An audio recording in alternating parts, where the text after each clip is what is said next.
This is a video and code review for the Embed, Encode, Attend, and Predict for Text Classification presented by Sujit Paul at the 2017 Seattle Pi Data Conference. This video was recommended to our group by Dr. Mariofana Milanova. I'm Van Warren, and I'm going to go through this now. The resources that were used to produce this were Keras, the Natural Language Toolkit, the NLP Python book, and scikit-learn for some peripheral activities.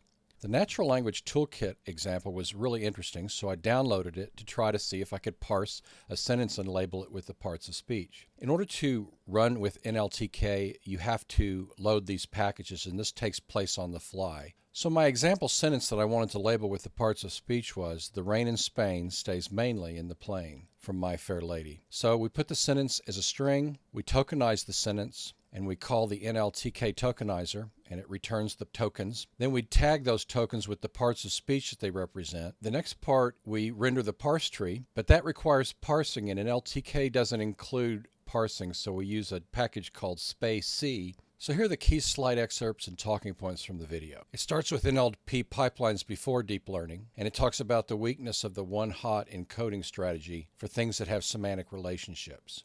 He brings the example out of a man riding a bicycle versus a man riding a motorcycle. That one-hot encoding doesn't relate words that we know have similar meanings, and so the solution to that is to use word embeddings instead. So then this recipe has 4 steps. In the first step, we embed, we convert our words into these matrices and vectors, and we distinguish sentences from words in that process. The second step is that we encode the meaning of the word, emphasizing this local attention using LSTMs or gated recurrence units. Sujit Paul goes into 4 different methods that he explored for handling the attention part of the problem. And then finally, you predict the outcome using that attention vector. The first method he talked about was using a matrix to characterize attention, and this came from a paper by Rafael. The second method he used is a matrix and a vector that's provided by the user that provides context information to weight the vector. And as he does these decompositions, he creates a diagram, and then he also does the mathematics. And this is reminiscent of how activation functions work in fully connected neural networks. The nice thing is that it's the equation and the dual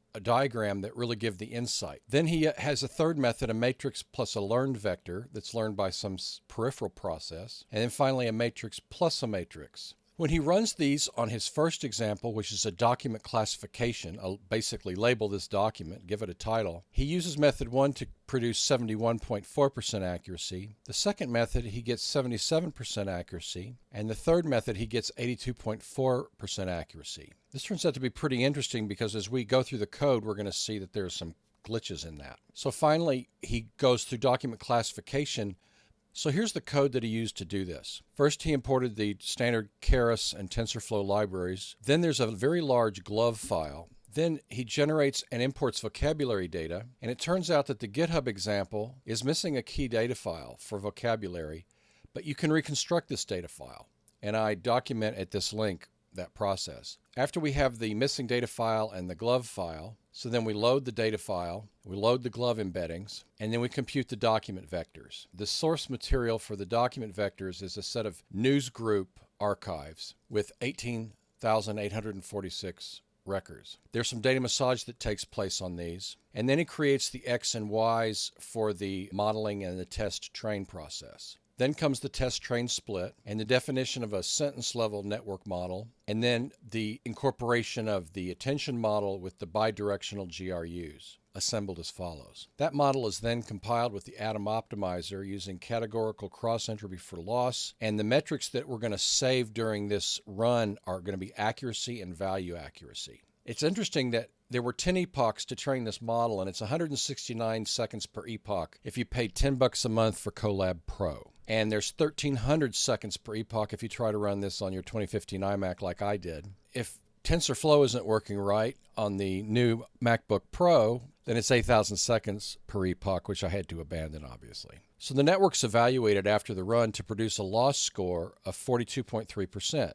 Now, this differs significantly from the results that he published in the talk. And it turns out that other people who have taken the GitHub code and run it have also reported that it doesn't match the published 71% result or the 82% improved result. And other authors have reported 54% for the run of this particular example. An additional fact is that this method did not work well on document similarity, and he attributed that to noise in the news group source data. I've contributed an issue on the GitHub to request the original vocabulary file to see if that will resolve the situation.